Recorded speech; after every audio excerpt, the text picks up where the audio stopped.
귀한 찬양 감사합니다. 우리 예배를 또 드리면서 함께 하신 우리 서로를 격려하고 축복했으면 좋겠습니다. 앞뒤 좌우에 계신 분들과 함께 인사합니다. 사랑합니다. 축복합니다. 사랑합니다. 축복합니다. 오늘도 예배를 통하여서 오늘 주시는 말씀을 통하여서 하나님이 여러분의 마음을 위로하여 주시고 큰 은혜로 격려하여 주시기를 주님의 이름으로 축복드립니다. 바울 사도는요, 믿음의 아들인 디모데에게 그가 목회하는 에베소 교회가, 그리고 이제 오고 오는 모든 세대의 그리스도의 교회들이 다 하나님의 집이고 살아계신 하나님의 교회다, 진리의 기둥이고 터다라고 선언합니다. 디모데가 그렇게 고백하길 원하는 거죠. 야, 디모데야, 네가 목회하는 곳, 네가 함께 속해서 예배드리고 기도하고 함께 즐거워하고 함께 울며 부대끼며 살아가는 성도들이, 거기가 바로 하나님이 살아계시는 곳이다. 하나님의 진리와 기둥의 터전이 되는 곳이다. 너는 이것을 분명히 알아야 된다. 이거를 확신해야 된다라고 알려주는 거죠. 여러분, 바울 사도가 왜 이러한 이 교회가 바로 그러한 하나님의 살아계시는 집이다, 교회다 라는 것을 강조하고 꼭 들었으면 하고 말하겠습니까? 교회가 사실은요, 여러분 오늘날의 교회를 보면은 그 당시의 교회가 어땠는지를 알 수가 있잖아요. 교회가 사실은 하나님이 살아계신 것 같은 모습이 때때로 보이지 않기 때문에 그런 거죠. 진리의 기둥과 터라고 말하지만, 그러나 교회 안에 참 여기가 진리가 있나? 여기가 정말 사람들이 서로 사랑하고 존중하나? 할 그러한 의문이 들 정도로 교회 안에 그렇지 못한 모습들이 많이 있다라는 거죠. 제가 지난주 화요일 날이요, 우리 교회 간북동 부지 문제 때문에 서울지방법원에 갔습니다. 공탁금 찾아올 게 있어서요. 갔더니 교회는요, 아무튼 뭘 하려 그러면은 교회는요, 허다못해 우리 그 전기 있잖아요. 교회 전기 명의 바꾸는 것도 되게 복잡해요.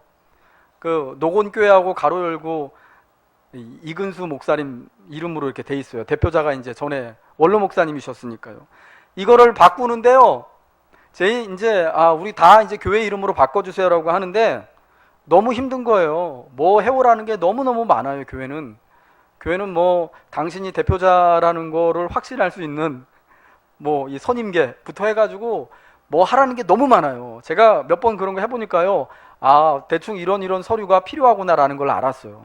그래서 이번에 법원에 사실은 여러 차례 이제 지난 5월부터 왔다 갔다 했거든요. 그래서 준비한 서류를 해오라는 대로 다 들고 갔더니 그 민원 창구 앞에 앉아 계신 분이 그런 얘기를 해요. 선생님, 그런데 이게 조금 뭔가 좀 모자라는 게 있어가지고 오늘 잘 안 될 수도 있다고 이야기를 하더라고요. 그래서 저번에 해오라는 대로 이렇게 다 준비를 한 것 같은데 부족한 게 있나요? 그럼 다음번에 다시 와야죠, 제가. 그랬더니 그분이 하시는 말이 이래요. 교회는 워낙 서로 싸워가지고 준비할 게 많다라는 겁니다. 여기서 이렇게 목사님이 와가지고 이렇게 해주세요 부탁하면은 또 반대편에 있는 사람들이 와가지고 그거 틀렸다라고, 그 사람 가짜라고, 대표가 아니라고 와가지고 싸우면은 자기들이 너무 힘들다라는 거예요. 교회가 싸우는 대로 알고 계시는 거예요. 워낙 여러분 그런 법원에 교회뿐만이겠습니까? 사실은 절에도 와가지고 절 사람들 와가지고 싸우고 그런 일들 여러분 얼마나 사실은 많겠어요. 그래서 제가 그랬죠. 우리 교회는 그렇게 싸울 일이 없다고, 그러니까 잘 좀 봐달라고. 아무튼 잘 처리를 하고요, 그날 돌아왔어요. 여러분, 그 세상이 특별히 법원에 나가니까 우리 교회를 세상이 바라보는 모습이 딱 그런 거예요. 교회는 싸우면 되게 대판 싸우는데, 그래서 법으로도 이렇게 잘 해결하기가 힘든데, 이런 데가 교회다. 괜히 끼어들면은 서로 피곤한 데가 교회다라는 인식이 여러분 세상 사람들에 있는 겁니다. 여러분, 그게 오늘날 사실은 교회들의 참 아름답고 선한 모습만 있는 게 아니라, 교회가 사실은 또 그렇게 또 불편하고 좀 우리 마음을 안타깝게 하는 그러한 모습들도 있지 않습니까? 교회가 교회 땅을 불법으로 이렇게 취득했다든지 사용했다든지, 교회가 이렇게 서로 치고받고 싸웠대더라. 어떤 목사는 어떤 교회 성도는 이렇게 잘못 저질렀대더라. 이런 얘기들 이게 나오잖아요. 그리고 하필이면 또 우리나라 그 뭐 말 많고 탈 많은 고위공직자들은 하필이면 또 다 또 교회 다녀요. 어떤 검사님도 교회 안수 집사님이시고, 어떤 뭐 누구죠, 무슨 청와대 아무개 수석도 뭐 저기 뭐 교회 집사님이고 뭐 이런 얘기 하니까 교회 사람들이 볼 땐 교회가 다 그렇게 좀 보이는 겁니다. 물론 여러분, 이게 좀 침소봉대된 측면이 분명히 있죠. 오늘날 뭐 우리가 손 안에서 여러분 스마트폰 통해서 이런저런 세상 소식들 너무나 빠르게 접하다 보니까 그런 좀 안 좋은 소식들이요, 너무 금방금방 퍼져 나가게 되는 거잖아요. 여러분, 이 디모데가 사역하던 그때 그 에베소 교회도요, 이런 모습들이 사실은 다 있었습니다. 여러분, 교회에 어떤 사람들이 있었습니까? 교회, 여러분, 예수님이 교회로 불러 모으신 그 사람들이 어떤 사람입니까? 세상 사람들이 볼 땐 다 죄인이고 악한 사람들이 교회로 많이 왔잖아요. 그렇죠? 그러니까 여러분, 그 사람들이 하루아침에 변하는 게 아니거든요. 종노릇 하던 사람들이, 악한 노릇 하던 사람들이, 남들 속이고 등치고 살던 사람들이요, 불법을 저지르며 사는 사람들이 하루아침에 의인이 되는 게 아니거든요. 그런 사람들이 모여서 생활하던 곳이 교회였어요. 그래서 이 젊은 목회자인 디모데가 볼 때 교인들의 그런 모습을 보면서 얼마나 여러분 실망했겠습니까? 내가 양떼를 목양하는 줄 알았는데 사실 보니까 이건 순전히 이리 떼고 늑대 떼구나 라고 아마 여러 번 절감했을 겁니다. 여러분, 바울 사도가 그것을 알죠. 그러니까 그런 모습을 보고도 실망하지 말라는 거죠. 그럼에도 믿음으로 고백해야 되는 게 뭐냐? 내가 목회하는, 우리가 섬기는 지역의 교회들이 이렇게 불안한 모습들이 있고, 세상 사람들이 심지어 교회는 맨날 싸우는 곳, 교인들은 참 자기밖에 모르는 이게 참 고집불통들, 이렇게 알고 있고 그렇게 경험하더라도, 야, 교회는 하나님의 집이다, 살아계신 하나님의 교회다, 진리의 기둥과 터다라는 것을 분명히 믿음으로 고백해야 한다라는 겁니다. 그것이 믿음이고 그것이 교회를 세우신 우리 주님을 향한 우리 믿음의 고백이다라는 것을 말씀하는 거죠. 여러분, 교회가 하나님의 집이 되고 살아계신 하나님이 함께 하시는 교회가 되는 것은요, 그냥 거저되는 게 아닙니다. 예수 믿는 사람들이 그저 이렇게 모여가지고 주일날마다 예배드리고 밥 먹고 친교하기 때문에 교회가 교회되는 것 아니죠. 여러분, 그러기 위해서는요, 사실은 우리가 어디죠? 에어로빅 센터 가는 게 훨씬 더 나아요. 동네 에어로빅 센터요, 아니 저기 어디죠? 우리 저기 일자산 그 공원 가면은 아침마다 에어로빅 하잖아요, 아줌마들. 저도 몇 번 봤어요. 나도 가서 한번 껴보고 해보고 싶은데 남자들이 별로 없어가지고 들어가진 못했는데, 거기요 회비 10,000원 내면요 누구나 다 가서 그 시간에 가서 재밌게 할 수 있습니다. 그것만 하는 거 아니고요, 그분들 자기 나름대로 서로들 경조사 챙겨줘요. 아, 오늘 이번 주에 누구누구네 결혼식 있다 그러더라, 장례식 있다 그러면 서로 이렇게 부주하고요, 왔다 갔다 하고요, 같이 모여서 밥 먹고 합니다. 에어로빅 센터, 에어로빅 그 공동체도요, 뭐라 그러죠? 그것도 그렇게 해요, 여러분. 근데 여러분, 이 교회가 하나님의 집이 되고 하나님의 살아계신 교회가 되고 진리의 기둥과 터가 되는 건요, 우리가 뭐 에어로빅 클럽 모이는 것처럼, 여러분, 그렇게 무슨 문화 클럽 모이는 것처럼 그렇게 모이는 게 아니거든요. 모여서 서로 정말 살아계신 교회로서, 성도로서 반드시 하나님이 말씀하신 것을 붙잡고 살아갈 때 교회가 진리의 기둥이 되는 거죠. 살아계신 하나님의 교회가 되는 것입니다. 오늘 본문 디모데전서 5장은요, 우리가 분명히 하나님의 교회가 되고 살아계신 하나님의 집이 되려면 당연하지만 반드시 성도가 해야 할 것들을 말씀해주고 있습니다. 그것은 무엇이냐? 교회 안에 있는 모든 성도들 있잖아요. 나이가 드신 어르신들을, 그리고 젊은 형제와 자매들을 마치 자신의 아버지와 같이, 어머니와 같이 그렇게 존중하고 공경해야 한다는 것입니다. 젊은 형제와 자매들을요, 어리다고 업신여기고 연소하게 보지 말고 젊은 자매들을 진짜 자기 자매와 같이 일절 깨끗함으로 바라보라는 거지요. 그리고 교회 안에 이렇게 도움이 필요한 성도들이 있다면 정말 내 친형제처럼, 가족처럼 돌보고 섬겨야 하는 것, 이 일을 통하여서 교회가 살아계신 하나님의 집이 되고 살아계신 하나님의 교회가 된다라는 것을 말씀하는 것입니다. 여러분, 교회 안의 모든 성도가 바로 가족이다라는 것을 바울 사도는 계속해서 강조하고 있습니다. 여러분, 우리 안에 있는 모든 성도를 가족같이 대해 주시기 바랍니다. 본문 1절과 2절의 말씀을 우리 같이 한번 읽겠습니다. 시작. 늙은이를 꾸짖지 말고 권하되 아버지에게 하듯하며 젊은이에게는 형제에게 하듯하고 늙은 여자에게는 어머니에게 하듯하며 젊은 여자에게는 온전히 깨끗함으로 자매에게 하듯하라. 여러분, 이 말씀이요, 교회 안에 있는 모든 성도들 지칭하는 거거든요. 우리 교회 안에도 여러분, 영아부 아이들 빵살부터 또 뭐 3살짜리, 7살짜리, 유초등부, 초등학교 다니는 아이들, 중고등부 학생들, 청년들, 청장년들, 여러분 다 있지 않습니까? 이 모든 사람들을 다 그렇게 한 사람도 빠짐없이 가족과 같이 대하라는 말씀입니다. 교회 안에 있는 다양한 계층과 세대, 이 모두가 다 그리스도 안에 한 가족이라는 거죠. 이들 모두가 다 하나님의 집을 이루는 겁니다. 여러분, 디모데가요, 굉장히 나이가 젊은 목회자였습니다. 30대 중반이라고 알려져 있습니다. 이 디모데가 교회 안에 있는 특별히 남녀 성도들을 대하는 것에 있어서 특별히 자신보다 나이가 훨씬 많은 어르신들을 대하는 것을 특별히 주의해야 했습니다. 이 바울 사도는 디모데전서 4장 12절에서요, 이 젊은 목회자인 디모데가 자기가 나이가 어리기 때문에 교회 안에 있는 나이든 성도들에게 업신여김을 당하지 않도록 믿음의 본이 될 것을 특별히 당부하잖아요. 오직 말과 행실과 사랑과 믿음과 정절에 있어서 네가 어리지만 그들에게 본이 되어라 라고 말해주고 있습니다. 이와 같이요, 디모데는 자기의 이 나이가 어린 것이 다른 사람들에게 이렇게 정말 걸림거리가 되지 않도록 믿음의 본이 되어져야 하죠. 그것을 통하여서 교회 안에 이 어린 목회자와 또 젊은 세대들이 참 어리다고, 경험이 없다고 이렇게 무시당하거나 업신여겨서는 안 된다라는 것을 말씀해 주는 것이죠. 그럼 여러분, 반대로 젊은 목회자인 그리고 젊은 세대들은 교회 안에 나이 드신 분들, 교회 안에 우리 장로님들, 권사님들 어떻게 대해야 하는가? 아버지와 같이, 자기 어머니와 같이 그렇게 존중하고 존경하라는 것을 말하는 거죠.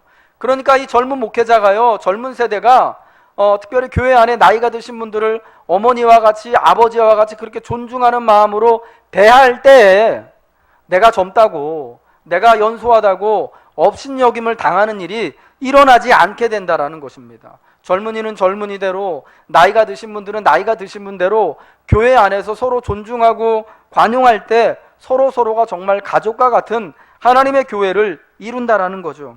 여러분, 우리가 교회 안에서 모든 성도들을 가족으로서 내 친형제요, 부모로, 자매로 바라볼 때 하나님 나라가 우리 가운데 온전히 임하는 것입니다. 지난주에 여러분 설교 시간에 말씀드렸죠. 우리나라 처음 그 초대교회 시절 전북의 금산교회 조독삼 장로님, 이자익 목사님 이야기 여러분 우리 같이 들었잖아요. 이자익 목사님이요, 원래 조독삼 장로님 집에 종이었어요. 그 1900년대 초에요. 마부였어요. 조독삼 장로 말을 끄는 마부, 총이었습니다. 근데 이분들이 한나라한시에 같이 예수님을 믿고 세례를 받고 같이 집사님이 됐습니다. 같은 교회를 섬기게 됐습니다. 그때부터 여러분 조독삼 장로님이 이 이자익을 어떻게 바라보게 됩니까? 원래는 자기 마부, 자기 종이에요. 자기가 돈 주고 팔아도 자기가 함부로 대해도 되는 그런 사람으로 알고 있었는데 같이 예수 믿고 나니까 이제는 더 이상 종이 아니고 자기 마부가 아니라 신실한 교회 안에 성도, 자기 형제와 같이 가족과 같이 대하게 되는 것입니다. 그러니까 자기가 아니라 이자익 성도가 먼저 1년 먼저 장로가 됐을 때도 우리 교인들이 참 하나님과 하나님 은혜 받았다라고 이야기하면서 이자익이 자신보다 더 신실한 성도다라고 말할 수 있었던 거 아니겠습니까? 그리고 이분이 나중에 진짜 목회적 은사를 이자익 목사님한테 발견하고 자기 돈으로 평양신학교로 유학 보내서 공부시키고 나중에 자기가 신무하는 금산교회 담임 목사님으로 청빙해서 담임 목사님으로 여러분 이렇게 섬길 수 있었던 게 여러분 그냥 나온 게 아니잖아요. 내 가족, 내 형제다라는 마음이 있으니까 여러분 그게 그렇게 가능하게 되어진 거죠. 만일 여전히 예수 믿고 나서도 이자익을 자신의 종으로 여기고 마부로 여기고 자기보다 신분이 한참 낮은 나는 양반, 너는 종, 이렇게 생각하는 것에 갇혀 있었다면은 이 금산교회 아름다운 여러분 조덕삼 장로님 이야기, 이자익 목사님 이야기가 우리한테 전해질 수가 없었던 것입니다. 여러분, 교회가, 오늘 우리 한국교회가 회복해야 하는 것이 저는 바로 이것이라고 생각합니다. 교회 안에 다양한 계층과 다양한 모습으로 살아가고 있는 많은 남녀 성도들이 있지요. 우린 여러분 그들을 똑같이 동일하게 주님 안에 우리가 한 가족으로서, 형제로서, 자매로 나의 부모와 같이 대할 때 하나님의 나라가, 하나님의 은혜가 우리 가운데 정말 있다라는 것을 증거하게 되는 것이죠. 헨리 나우엔 여러분 잘 아시죠? 영성가로서 이분은 여러분 로마 그 캐톨릭 신부인데요. 뭐 캐톨릭뿐만 아니라 우리 기독교 개신교에도 많은 그러한 또 가르침과 영향을 준 분이죠. 이분이요 말년에 약 10년 동안 캐나다에 있는 라르시 데이브레이크라는 공동체에 들어가서 살았습니다. 이 라르시 공동체는 뭐 하는 곳이냐면요, 지적 장애인들이 모여서 같이 사는 공동체인데, 무슨 카톨릭 종교 이런 이 카톨릭뿐만 아니라 개신교인도 루터교인도 뭐 같이 섞여서 생활하는 그런 공동체였답니다. 헨리 나우엔이요 원래 이분이 여러분 하버드에서도 이 교수 사역을 할 정도로 굉장히 뛰어난 여러분 그런 학식이 있고요, 재능이 있고 굉장히 엘리트적인 그런 사람이었습니다. 그러다가 자기 인생의 말년에요, 자기의 부르심이 이런 라르시 같은 공동체에 들어가서 나보다 연약한 사람들, 건강이 연약한 사람들, 마음이 연약한 사람들 돕고 살겠다고 이 라르시 공동체에 들어갔습니다.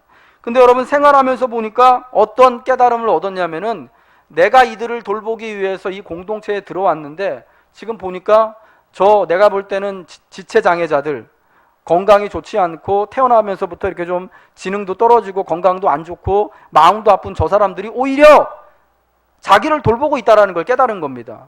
자기가 어느 날 교통사고 당해가지고 아파 누워있을 때 지적 장애가 있고 지체 장애가 있는 자매들이, 형제들이 와가지고 자기를 위하여서 미국 사람들 좋아하는 닭고기 스프요, 그거 끓여주고 돌봐주고 하는 것을 보면서, 야, 내가 돌보는 게 아니라 도리어 내가 생각할 때 장애가 있고 나보다 한참 떨어지고 아프게 생각하는 저 사람들이 나를 지켜주는구나 라는 것을 깨달은 거죠. 여러분 알고 있는 것처럼 헨리 나우엔이요 동성애적인 그런 경향이 있었습니다. 근데 여러분 중요한 게 뭐냐면요, 동성애적인 경향이 있다고 다 동성애 하는 거 아니에요. 자기가 그런 남자로서 남자를 좋아하는 게 있는 걸 알아서요, 이분이요 그게 자기 신앙 양심의 신앙에 꺼리낌이 되는 거예요.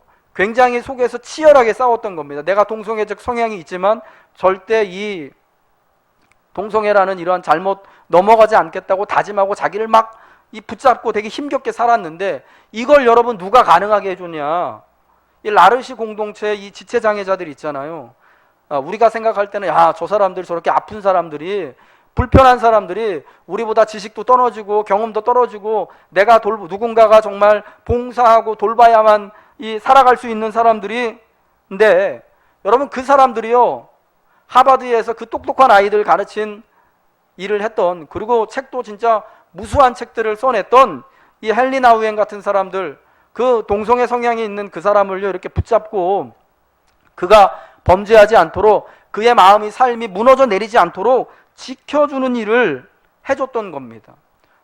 여러분 이 일이 여러분 어떻게 일어났겠습니까? 거기 있는 지체장애자 한 사람 한 사람 1대1의 그런 이제 관계에서는 절대 일어나는 게 아니죠. 그들이 한 교회로서, 한 공동체로 같이 정말 서로 한 가족과 같은 울타리를 만들어 줬을 때 서로에게 여러분 그러한 은혜가 있게 된 것입니다. 여러분 우리는 교회 안에 우리 모든 성도가 가족임을 고백하고요, 그렇기 때문에 우리는 서로 존대하고 돌보아야 한다라는 것입니다. 3절 이하의 말씀은요, 교회 안에 있는 참 과부들을 존대하고 그들의 삶을 잘 보살펴 줄 것을 당부합니다. 만일 과부들에게 믿는 가족들이 있다면 당연히 그 가족들이 과부들을 돌보아야 할 것을 말씀합니다. 여러분 당시 교회에는요 이렇듯 과부와 고아들을, 특별히 과부들이 많이 있었습니다. 그 당시 평범한 남자들의 수명이요 30대 중반이었습니다. 지금 우리가 정말 오래오래 장수하는 거죠. 그러니까 이 결혼하고 나서요 여인들이요 남편 없이 과부로 지내는 세월이요 굉장히 많았던 겁니다. 특별히 자녀가 없는 경우에는 그 삶이 더 어려웠죠. 그래서 교회가 구제하고 돕는 일을 하는 것을 알고요 많은 과부들이 또 많은 고아들이 교회 안에 들어와서 함께 성도가 되어져서 살아갔던 것이었습니다. 과부들이 많이 있었기 때문에 그들을 돕고 구제하는 것이 교회의 큰 사명이었습니다. 근데 여러분 교회가 지금도 그렇지만 마찬가지지만 그걸 다 감당할 만한 여력이 없거든요. 그래서 어떤 지혜가 필요했냐면 정말 교회 안에 진짜 도움이 필요한 진짜 과부, 정말 남편도 없고 자녀도 없고 돌봐줄 가족도 없고 정말 오직 하나님께만 소망을 품고 항상 교회와 성도를 위해서 기도하고 간구하는 그 사람들부터 돕자라는 여러분 그러한 지혜가 있었던 거예요. 그래서 먼저 정말 절실하게 도움이 필요한 진짜 과부들부터 돕게 하는 거죠. 그리고 그렇지 않은 가족 사람들 있잖아요. 과부지만 그래도 돌보아줄 믿음의 가족들이 있는 사람들, 자녀가 있는 사람들은 그 가족들로 하여금 그 아들들로 하여금 과부된 어머니를 돌보라고 이렇게 가르쳐 준 겁니다. 그렇게 함으로 교회는 진짜 돌봄이 필요한 진짜 과부들을 돌봐주고 성도들은 부모를 공경하라는 주님의 가르침을요 진실되게 지켜나갈 수 있게 되는 거죠. 저는 솔직히 8절의 말씀을 들으면서요 2주간 내내 너무 속이 힘들었어요. 불편했어요. 너무 어려웠습니다. 누구든지 자기 친족 특히 자기 가족을 돌보지 아니하면 믿음을 배반한 자요 불신자보다 더 악한 자니라. 여러분 우리가 이걸 보면서 알겠지만 여기서 말하는 가족은 여러분 육신의 가족을 말하는 거죠. 내 가족, 내 부모와 형제를 돌보지 않으면 믿음을 배반한 자고 불신자보다 더 악한 자라는 거죠. 또한 여러분 성경에서 말하는 가족은 분명히 믿음의 가족들을 말하는 겁니다. 우리 교회 안에 같이 예수 믿은 가족들이요. 제가 이 말씀을 보고 되게 마음이 부대끼고 힘들었던 건 왜냐면 이 디모데전서 5장에 나와 있는 돌봐야 할 가족, 부모들 그리고 또 과부된 형제 제가 다 있거든요. 저희 부모님 연로하셔서 건강도 좋지 않으셔서 늘 돌봐드려야 되고 저희 누님이 있는데요 혼자 사세요. 그래서 병원에 가고 뭐 어떻게 하려고 그러면은 제가 또 가서 제가 보호자도 아닌데 가서 또 같이 돌봐주고 해야 될 또 그런 또 필요가 있더라고요. 그러니까 본문의 말씀을 보면서요 이게 막 너무 힘든 거예요. 내가 가족을 돌보고 또 마땅히 해야 되는데 내 속에서 사실은 그렇게 해내기가 참 편치가 않은 것을 알기 때문이에요. 여러분 가족의 필요와 돌봄을 적절하게 할 수 있을 만큼 여러분 우리의 삶이 그렇게 편안하지가 않습니다. 요즘엔 여러분 노인이 노인을 모셔야 되는 그런 시대잖아요. 70 먹은 할아버지 할머니가 90된 100세 된 부모님을 모시고 살아야 되는 게 요즘 시대예요. 사실은 진짜 이 부모님 섬기고 공경하고 살아가야 되는 시간이요 얼마가 남았는지도 모를 만큼 그 기간이 정해진 것도 아닐 만큼 되게 길어요. 뭐 우리가 어디를 돕는다 구제한다 그러면 그래 한 3년 정도 하자 5년 정도 하자 이렇게 텀이 있으면은 그래도 여러분 할만하잖아요. 근데 가족을 돌보고 형제를 돌보고 부모를 돌본다는 게 이게 3년만 하고 끝낼 일이 아니거든요. 한 10년 지나면 괜찮아지겠지 하는 일이 아니거든요. 어쩌면 20년이 되고 30년이 될 수도 있는 일이에요. 그리고 이게 가족 문제는요 꼭 내 문제 같아가지고 이게 더 힘든 거예요. 누가 아픈 사람이 있고 어려운 형제가 있고 부모님이 있으면 내가 마치 아픈 것 같아가지고 이게 진짜 남들 돌보는 것보다요 배로 힘들고 아픈 게 바로 그런 일들이더라고요. 그렇다고 여러분 식구 돌본다고 어디 가서 인정받고 뭐 칭찬받고 이러는 거 아니잖아요. 제가 한 달에 한 번씩 저희 부모님 모시고 그 부모님 다니시는 병원에 꼭 가거든요. 건강이 좋지 않으셔서요. 저희 원로 목사님하고 아버님이 나이가 같으시거든요. 근데 몸이 많이 안 좋으세요. 그러니까 두 분을 모시고 한 달에 한 번씩 성남에 있는 병원에, 그 노인병원, 요양병원에 갑니다. 근데 가면은 제가 늘 가기 때문에 거기 병원에 있는 주치의 선생님하고요, 간호사 선생님이 저희를 다 알아요. 그래서 되게 반갑게 맞아주죠. 그러면서 하는 얘기가, 아유, 아버님, 어머님 참 좋으시겠어요. 늘 이렇게 아드님하고 며느님하고 같이 와가지고 얼마나 좋으셔요. 그러니까 혼자 다니시는 분들이 많은가 봐요. 그러면서 저한테, 아, 참 효자시라고. 그러니까 늘 이렇게 바쁘신데 아버님 모시고 어머님 모시고 병원 오신다고 이야기를 합니다. 얼마 전에는 이제 누님이 이제 입원했는데 그 병원에 이제 가봤거든요. 이제 갔더니 그 병실에는, 그 병동에는 왜 다 예수 믿는 사람들만 있어가지고, 아, 목사님 왔다고 이렇게 다 모였어요. 제가 얼마나 민망하던지. 아, 우리 동생 목사라고 그러니까, 아, 나도 그 교회 한번 가봐야겠다고 같이 입원해 계신 분들이 막 그러면서, 아우, 목사님 참 착하게 생기셨어요. 참 이렇게 참 누나 병원에 있는데도 이렇게 와 오시고 참 좋으시네요. 목사님 같이 신앙생활하는 교인들은 너무 좋겠어요. 여러분들 그렇게 생각하는지 어쩐지 모르겠지만은 이런 얘기를 하는데, 여러분 제가 마음이 좋았을까요? 되게 칭찬하는 거잖아요. 근데요, 되게 힘들더라고요. 뭐 좀 그런 얘기 들으면 기분 좋고 뭐 그럴 것 같은데 도리어 마음이 더 무겁고 착잡해요. 내가 안 그런 걸 너무 잘 알거든요.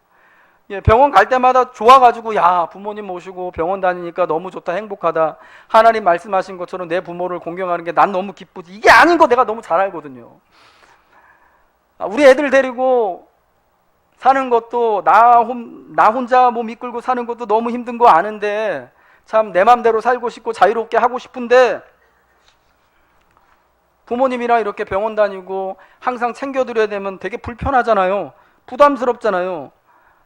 본심이 그러고 싶지 않은 거를 잘 알아서요, 그런 얘기 들을 때마다 마음이 되게 힘든 거예요.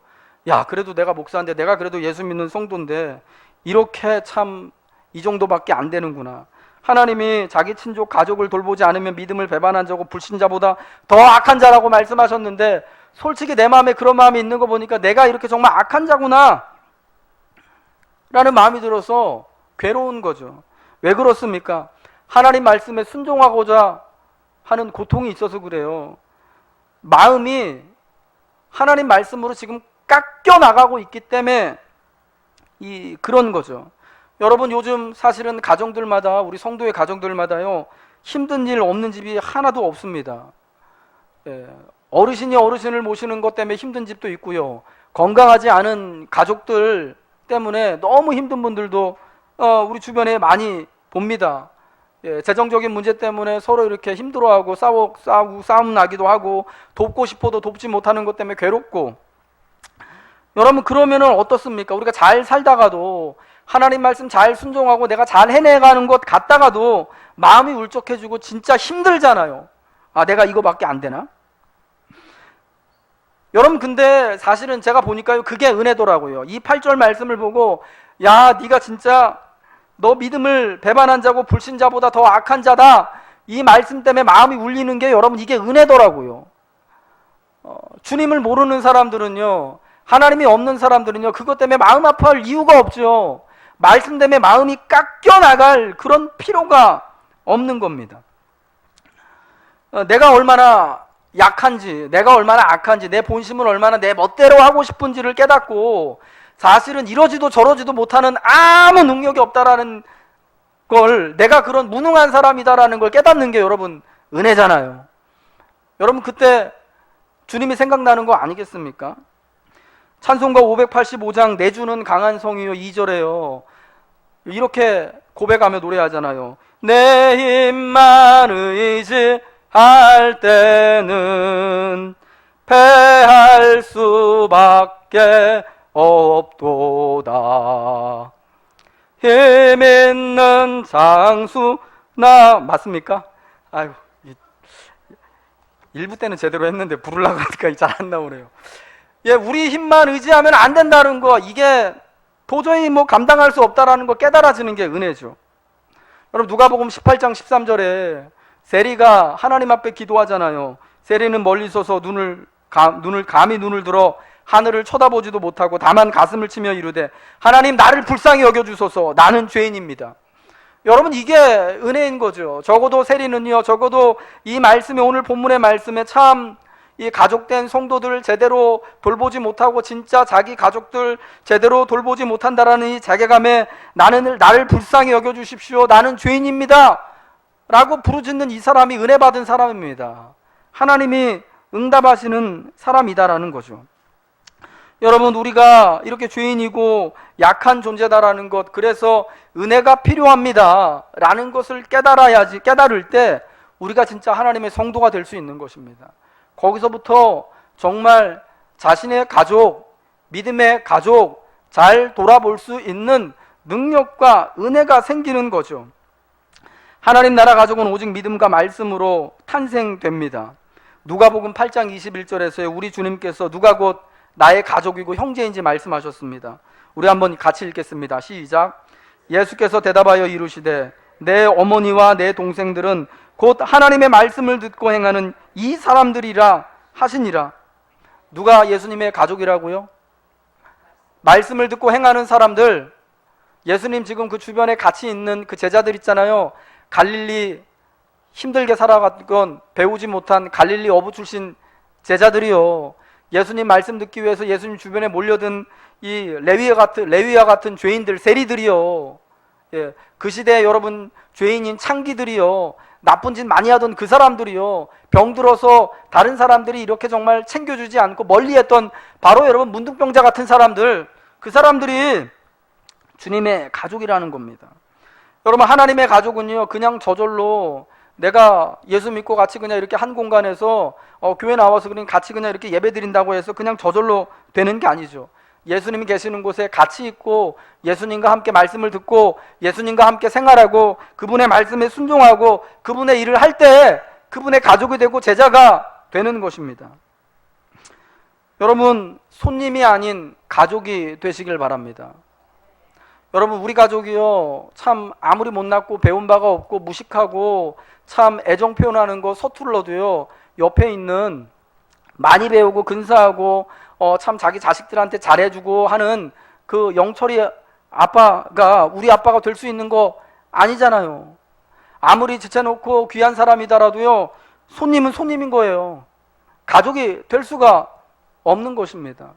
여러분 우리가 교회를 함께 섬기며 살아갈 때 손님이 아니라 우리는 가족으로서 이곳에 있기 때문에요, 우리가 이렇게 여름이면 주일학교 여름사역 같이 후원하고 기도하고 때로는 나도 덥고 힘들고 죽겠는데 여러분 내 휴가를 거기다 써서 가서 아이들과 같이 봉사하고 있다가 돌아오는 거죠. 내가 손님이 아니기 때문에 여러분 그런 것 아니겠습니까? 진정 우리 교회 모든 성도님들은 다 진짜 주님의 가족들이 되어야 할 줄로 믿습니다. 그래서 이 영적인 가족된 이 믿음의 가족들, 그리고 우리 여러분의 육신의 가족들의 이 필요를, 돌봄을 오직 하나님께만 소망을 품고 기도와 간구를 하며 봉사와 섬김의 일들로 진짜 내가 주님의 가족임을 믿음으로 우리 같이 고백했으면 좋겠습니다.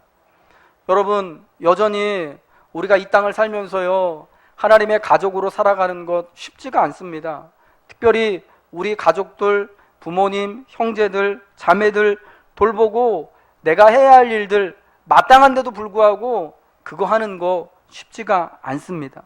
그때마다 여러분 주님의 은혜를 간구하시기 바랍니다. 주님이 능력 주실 겁니다. 주님이 내가 정말 가족으로서 섬기고 돌볼 수 있도록 마음을 주시고 은혜를 주실 것입니다. 여러분 이 주님을 기억하시면서 주님께 참 위로함을 받으시고 주님의 참 은혜를 누리시는 저와 여러분 되시길 주님의 이름으로 축복합니다.